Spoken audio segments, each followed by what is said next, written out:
actually, ako ay nagpapasalamat sa ICI. Nakita ko talaga yung kanilang, nararamdaman ko yung tapat na hangarin nila talaga na maayos itong problema natin talaga sa paggasta ng pera ng bayan. So, inexplika ko sa kanila yung naging proseso sa 2025 at naunawaan naman nila itong proseso na to.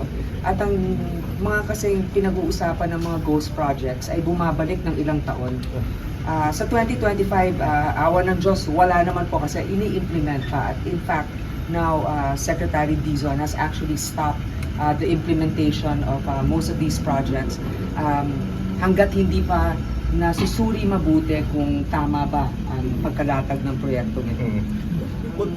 Gusto nilang matukoy, halimbawa, kung meron daw mga ghost projects or mga substandard, kung sino yung proponent na legislator.